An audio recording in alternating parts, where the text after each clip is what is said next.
poison but tasty. Yeah, people say run, don't walk away. Yeah, she's sweet but a psycho, a little bit psycho.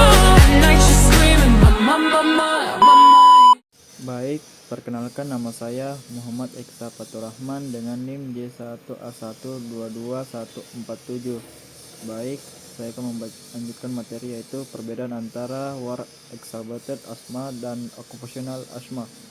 Work exacerbated asthma atau work aggravated asthma atau asma yang diperberat di tempat kerja adalah asma yang sudah dimiliki pre-existing asma seseorang pekerja namun diperberat oleh iritan atau stimulan di tempat kerja. Sebagai contoh, bekerja pada industri asbes, bekerja pada industri pengolahan kapuk, bekerja di toko hewan yang berhubungan dengan bulu-bulu hewan.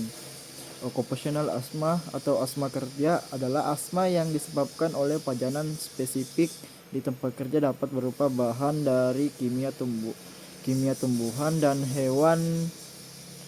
Asma kerja dibagi kembali menjadi dua, yaitu yang pertama sensitizer induced asthma, yang kedua irritant induced asthma. Baik, slide selanjutnya itu pemeriksaan penunjang yang dapat dilakukan untuk mendeteksi penyakit asma. Yang pertama itu ada Vic flow meter, sebuah tes valve paru yang mengetahui kemampuan meniup, yaitu ekspirasi maksimal yang dapat dilakukan pekerja sebelum dan sesaat setelah bekerja 1-2 jam terpajan materi yang ada di tempat kerja. Yang kedua itu spirometri, merupakan sebuah tes valve paru yang mengetahui adanya gangguan pada fungsi pernapasan. Dilakukan untuk mengestimasi penyempitan pada saluran bronkus dengan mengecek seberapa banyak udara dan seberapa cepat menghembuskan napas. Yang ketiga itu specific inhalation challenge test. Tes ini seperti halnya dengan mendemonstrasikan sebuah alergen dari asma dan mengidentifikasi agen terkait bila penyebab belum diketahui. Assalamualaikum warahmatullahi wabarakatuh. Perkenalkan, nama saya Nikia Sulistiawati dengan NIM J1A1222149. Pemeriksaan penunjang yang dapat dilakukan untuk mendeteksi penyakit asma yang selanjutnya itu ada immunologic test, yang dimana tes ini dilakukan untuk melihat bila mana pekerja sensitif terhadap sensitizer tertentu.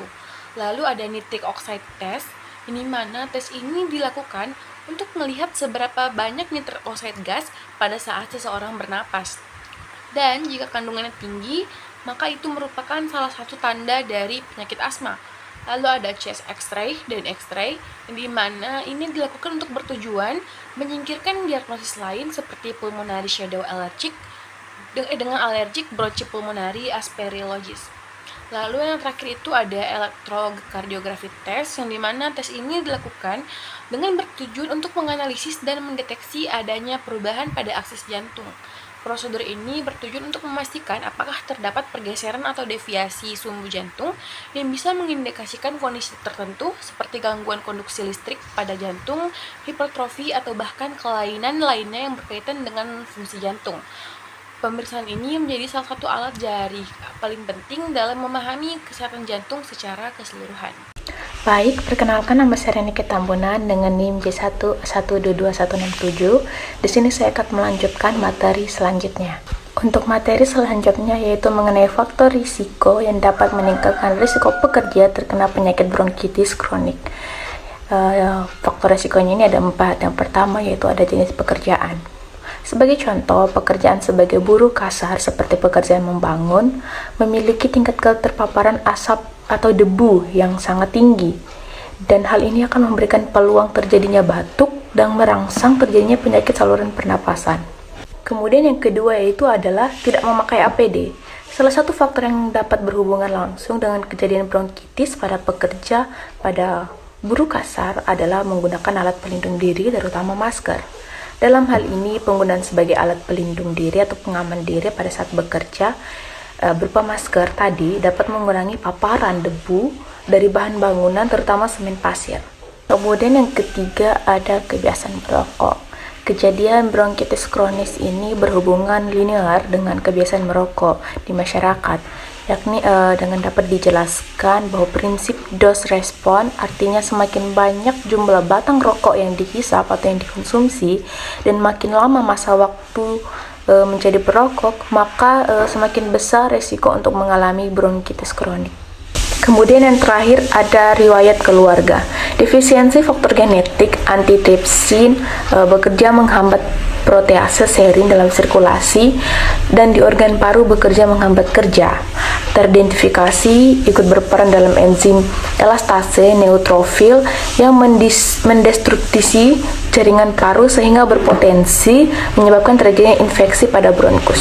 Baik, selanjutnya itu proses debu asbes dapat menimbulkan penyakit asbestosis. Pada umumnya debu masuk ke dalam paru-paru saat kita menarik nafas.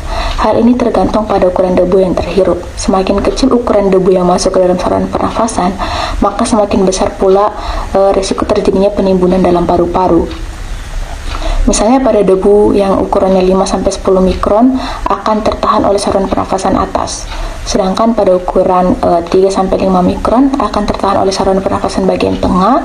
Kemudian pada ukuran 1-3 mikron akan sampai di permukaan alveoli, dan pada ukuran 0,5-1 mikron akan hinggap di permukaan alveoli atau selaput lendir sehingga dapat menyebabkan fibrosis paru. Sedangkan pada ukuran 0,1-0,5 mikron akan melayang di permukaan alveoli. Asbestosis disebabkan oleh terhirupnya serat asbes yang memiliki panjang 50 mikron atau lebih dan diameter 0,5 mikron atau kurang. Oleh serat asbes, yang dimana serat asbes ini sulit atau sukar untuk dihancurkan bahkan oleh mikrofag. Ketika mikrofag mencoba untuk mencerna serat asbes, seringkali ia mengalami kegagalan sebab seratnya ini terlalu kuat dan ikatan rantainya yang kuat dan susah untuk diuraikan. Assalamualaikum warahmatullahi wabarakatuh. Perkenalkan, nama saya Usatul Hasanah dengan NIM J1A122199 dari kelas K3A. Baik, materi yang selanjutnya yaitu pekerja yang berisiko terkena penyakit asbestosis. Yang pertama yaitu orang-orang yang bekerja di industri pengelolaan, pertambangan, penenunan, permitalan asbes, dan respirasi tekstil dengan produk-produk yang mengandung asbes.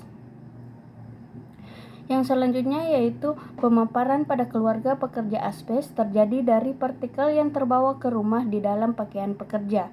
Yang selanjutnya yaitu perokok tembakau lebih cenderung menderita penyakit yang berhubungan dengan asbes dibanding non-perokok.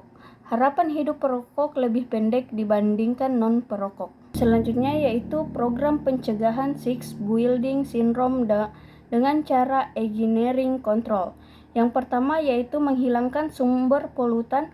Perlu dilakukan pemeriksaan menyeluruh untuk mencari sumber polutan yang dominan dan menghilangkannya.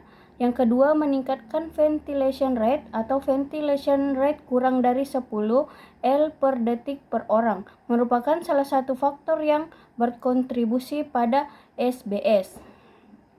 Yang ketiga yaitu pembersihan udara yang dialirkan ke dalam gedung dengan pemasangan filter yang dapat menyaring udara.